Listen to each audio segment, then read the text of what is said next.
Kemi marrë qumësh në fermë, qumëshi është i paskremuar, do vëmë për ta zjerë dhe nga qumëshi do përfitojmë gjalpin. Të gjitha procedurat do i shohim përsëri një nga një. Sapo e përfundoi zjerjen, qumëshi i fermës, tani e lëm të ftohet në ambient dhe pasandaj e fusim në frigorifer që të ngrihet dhe të krijohet ajo ajka me të cilin ne do bëjmë gjalpin. Tani qumëshi është ftohur, marrim dhe fusim në frigorifer për një 3-4 orë sa të ngrihet kjo pjesa e ajkës dhe pasandaj e heqim dhe kalojmë për kavanozë. Tani që qumëshi ka ngrirë për disa orë në frigorifer, e marrim dhe ja mbledhim ajkën që ka zënë dhe i kalojmë në një kavanozë, gjatë të cilën e kemi bërë disa herë, derisa të krijojmë një sasi të mjaftueshme ajke qumëshi, dhe pasandaj të fillojmë që të rrafim ajkën nga cila të nxjerrim gjalp. Në këtë mënyrë vazhdojmë edhe disa herë të tjera sa të mbuqet kavanoza që të bëjmë një sasi të mjaftueshme gjalpi. Tani që kemi grumbulluar një sasi të mjaftueshme ajke, e ndajmë në 2 kavanoza, i hedhim edhe ujë të ftohtë,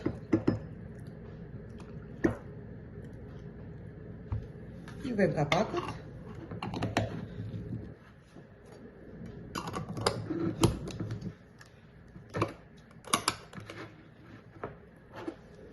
dhe fillojmë i rrafim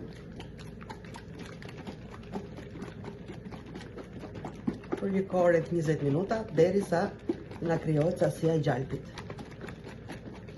Procedurat do i shikojmë përsëri në vazhdim. Tani që kanë kaluar 20 minuta, gjalpi është ndarveç nga uji, e marrim edhe e zbrazim në një enë të mbushur me ujë të ftohtë. Ja shikoni gjalpin si është ndarveç nga uji? Tani me ndihmën e lugës mundohemi dhe nxjerrim gjalpin.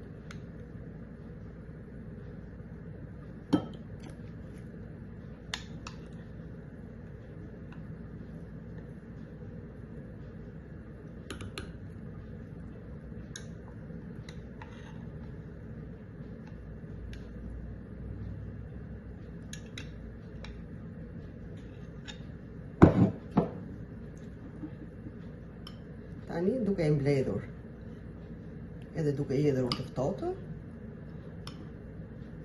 e bëjmë në formë rrumbullake, në formë topi.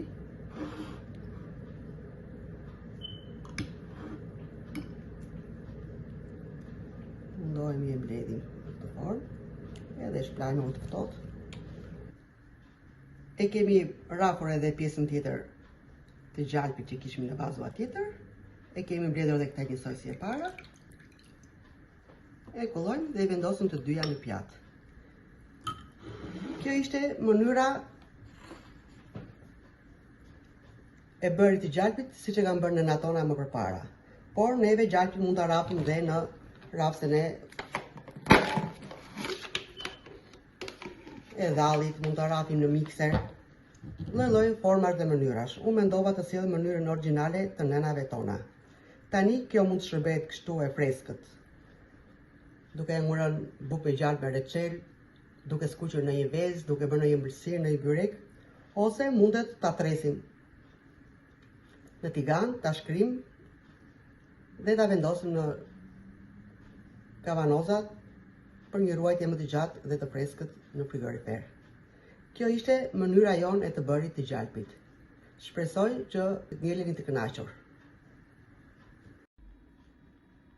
Ky është gjalpi organik që përgatitëm në kushte shtëpie. Faleminderit që më ndoqët.